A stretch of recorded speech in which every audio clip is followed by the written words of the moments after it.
মিয়া এইসব অভিনয় করতে আসি নাই, কিন্তু আজকে এসেছি এই অন্ধের দেশে আর চশমা বিক্রি করব না। এখন আর অন্ধ নেই মানুষ, মানুষ থাকে ভীতি আর ভয়ে। বলে না, নিজের বাক স্বাধীনতার মতো সাধ্য দিয়ে শুদ্ধ স্পষ্ট ন্যায় নীতির কথা। আমি এই যে আমাদের যে জুলাই আন্দোলনের যে একজন বিশেষ ভূমিকার নাম আব্দুল হাদী, সেই আব্দুল হাদীর প্রতি সেলুট জানাই।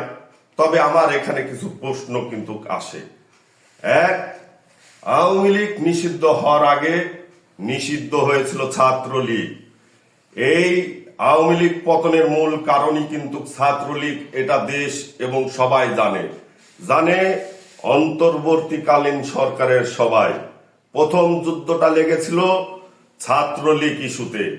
সেই ছাত্রলীগের নেতা কিভাবে আব্দুল হাদীর প্রচারণায় ক্যাম্পিং এ থাকে, এই প্রশ্নটা থাকবে আপনাদের কাছে। কোন স্বার্থে, কোন সাহসে, কার বিনিময়ে, কিসের বিনিময়ে আব্দুল হাদীর প্রচারণায় এই ছাত্রলীগ নেতা?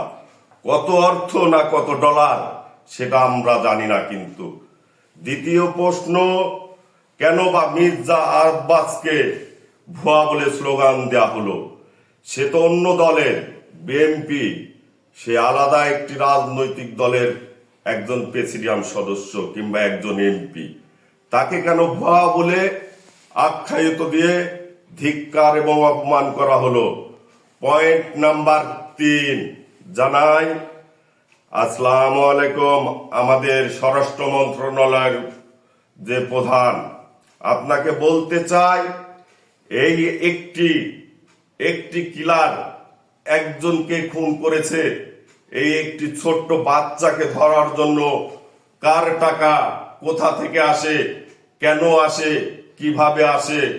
আপনি বা বলেন কিভাবে 50 লক্ষ টাকা পুরস্কার? তাহলে কি বলতে চান দেশের প্রশাসন দুর্বল? আমরা কি দুর্বল হয়ে থাকব না সবল, সেটা আপনিই বলবেন।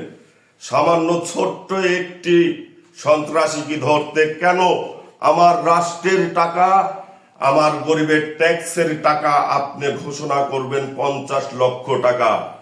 আমার সোনার ছেলেরা আছে, সুশাসন সুপ্রশাসনও আছে আমাদের বাংলার গর্বের সেনাবাহিনী।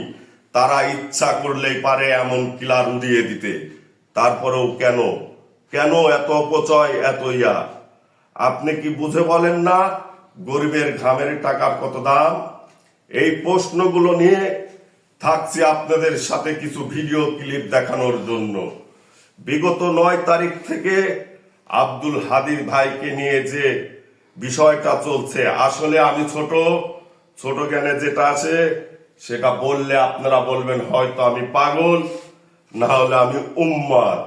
আমার তো মনে হয় এখানেও কোনো নাটক, যে নাটক চলবে নির্বাচন বানচালের জন্য। আমাদের শ্রদ্ধেয় তারেক জিয়া ভাইকে বলতে চাই, আসসালামু আলাইকুম। আপনি কি একটু ভেবে দেখছেন না কি হচ্ছে? পাওনিদার কারা সহ্য করেছে অত্যাচার, নির্যাতন? বিএনপির নেতা কর্মীরাই সহ্য করেছে ওই নির্যাতন। কেন তারা ভোগ করতে পারবে না? আপনারা কেন দমে যাচ্ছেন?